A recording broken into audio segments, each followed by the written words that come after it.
Good morning, friends. Today we are going to discuss about the chapter Matter in Our Surroundings. This is the chapter 1 of 9th standard of science subject, and this is of CBSE board, and it is from NCERT syllabus. Friends, we are going to discuss about what is matter, what is the physical nature of matter, characteristics of matter, applications of diffusion, Brownian motion of particles, and states of matter, which is basically solid, liquid, gas, plasma, and Bose-Einstein condensate. Now, coming to the definition of matter. So, anything that occupies space and has mass is called matter.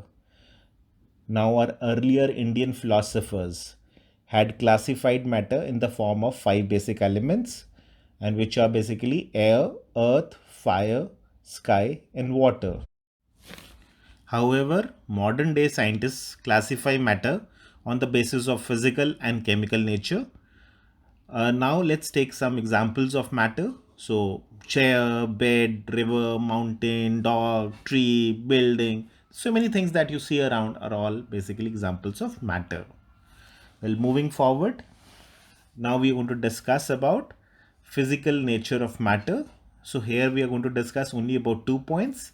That first of all, matter is made up of small particles called atoms or molecules, and these particles are very small, are too small to be observed with naked eye. Now let's discuss the characteristics of these particles of matter. So basically, the first characteristic is that these particles are always constantly moving, and they possess kinetic energy. And this zigzag motion of these particles is called Brownian motion. We'll discuss more about Brownian motion in our coming slide. Now these particles have space in between them. The intermixing of two different type of particles on their own is called diffusion. Now we are also going to discuss about diffusion, applications of diffusion in a coming slide. Particles of matter attract each other because of force of attraction, and the force by which the particles of matter attract each other depends upon varies from one kind of matter to the another. Well, friends, now we are going to discuss about applications of diffusion. Now we are going to take two cases. In the first case, we are going to talk about dissolving a solid in a liquid, and in the second case, we are going to basically talk about diffusion of two gases.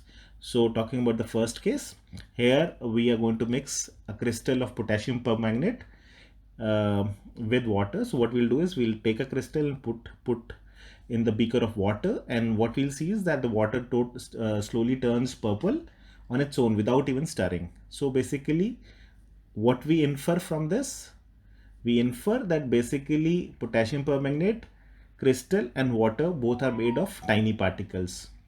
And second, that potassium permanganate crystal and the water, the particle, there's a lot of space in between these particles.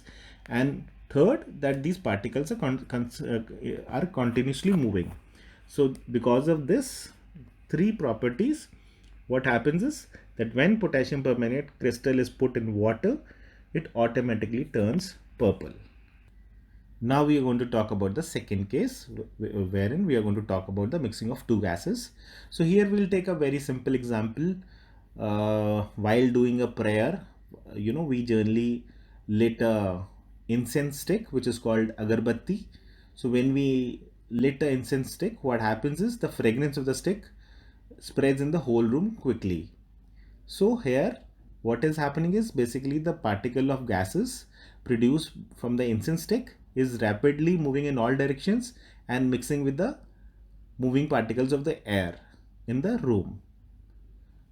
So what it shows is that the particles of matter are constantly moving. Well, now we're going to discuss about Brownian motion of particles. So the random or zigzag movement of microscopic particles in a fluid as a result of continuous bombardment of molecules of the surrounding in the surrounding medium is basically known as Brownian motion.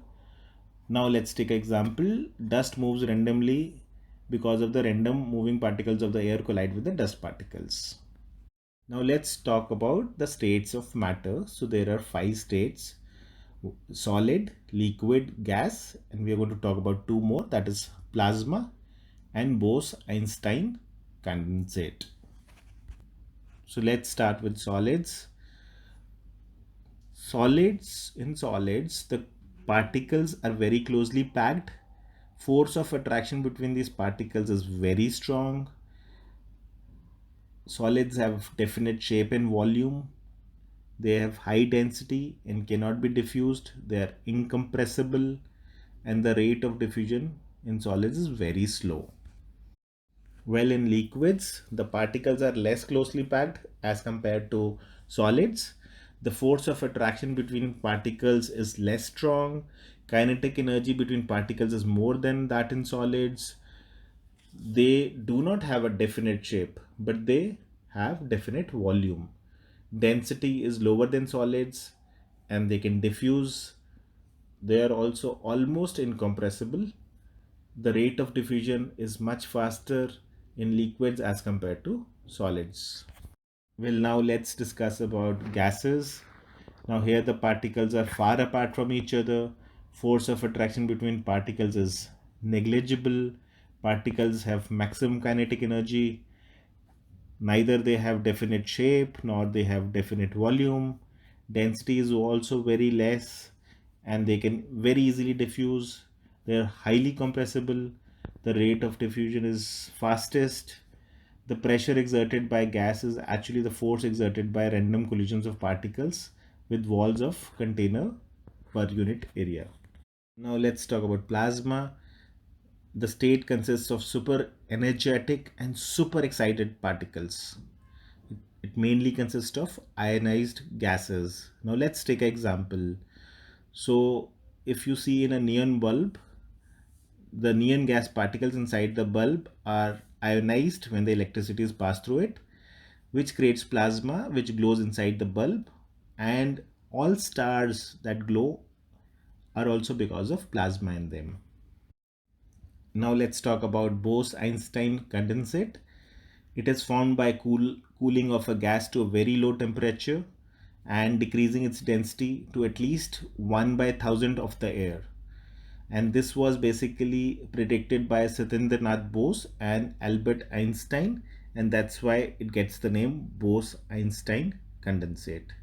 Well, friends, with this we come to the end of part 1 of matter in our surroundings. For further discussion on this particular chapter, you have to watch part 2, and that will be uploading very shortly. Thank you. Thanks for watching.